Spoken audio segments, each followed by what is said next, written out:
God of the in-between times. As Jesus was walking beside the Sea of Galilee, he saw two brothers, Simon called Peter and his brother Andrew. They were casting a net into the lake, for they were fishermen. "Come, follow me," Jesus said, "and I will send you out to fish for people." At once they left their nets and followed him. Going on from there, he saw two brothers, James, son of Zebedee, and his brother John. They were in a boat with their father Zebedee, preparing their nets. Jesus called, and immediately they left the boat and their father and followed him. Today's passage describes Jesus calling four of his disciples, Peter, Andrew, James, and John. Apart from what they did for a living, we know very little about the early lives of any of these disciples. In the same way, we actually know very little of what Jesus did in the first 30 years of his life. Apart from one story in Luke's Gospel of Jesus as a boy, we jump straight from his birth narratives to his baptism at around 30 years old. In between, we have what is sometimes called his silent years, lost years, or missing years. There was a medieval legend that Jesus was brought over to Britain as a boy, which is apparently the inspiration behind William Blake's famous hymn, Jerusalem. And did those feet in ancient times walk upon England's mountains green? Jesus' missing years were probably far less glamorous. In all likelihood, he was simply training as a carpenter in Galilee. Once, on a day off, I decided to visit Barry, a town around 50 miles from where I live in Cardiff. While there, I had some uplifting moments of spiritual clarity and joy.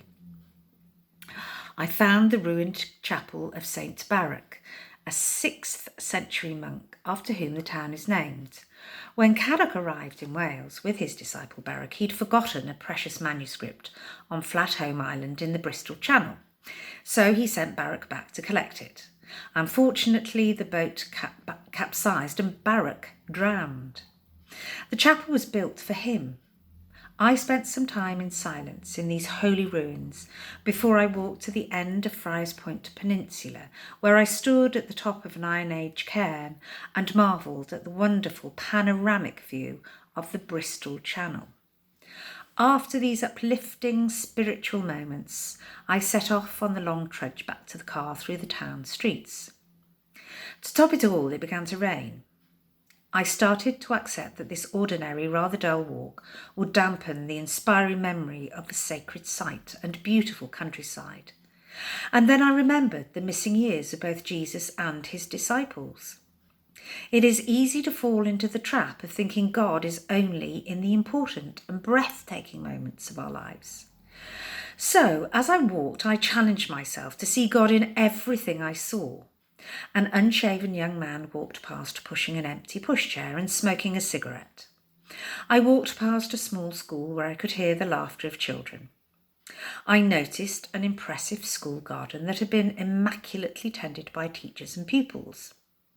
A woman dressed all in white came out of a shop, clutching an enormous bottle of Coke and a small bottle of vodka.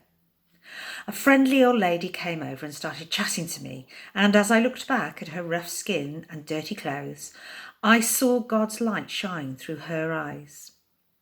I continued walking past an empty playground, which had not seen a lick of paint for maybe 30 or 40 years.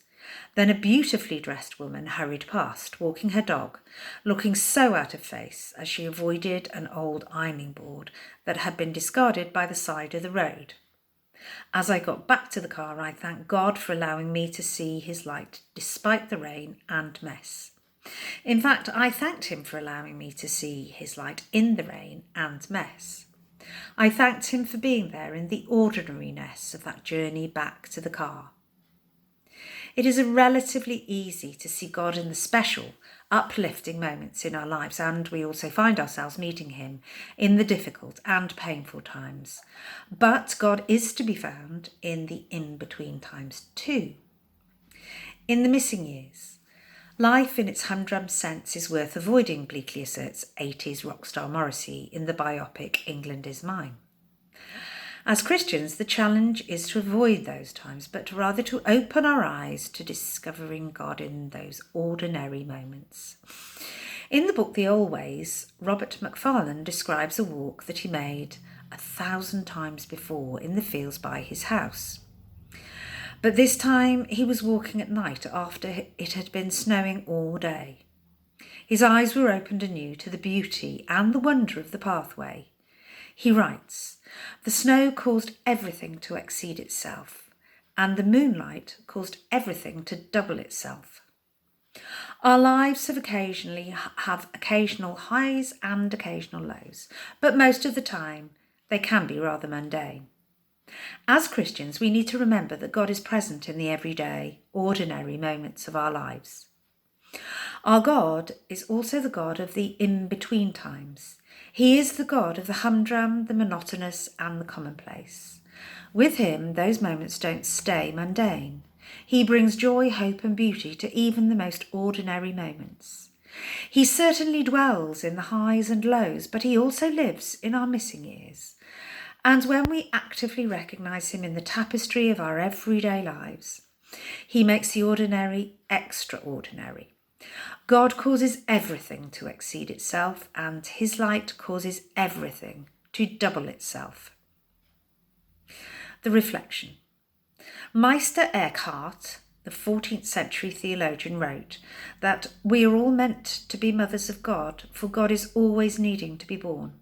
In other words, our call is to look beyond the ordinary and to search for God in our midst, however he comes to us. Take some space and time to reflect on the past 24 hours.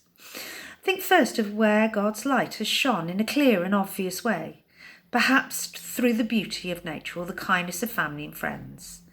Now, take time to think of the in-between times. Where has his light shone in your more ordinary, mundane, everyday moments?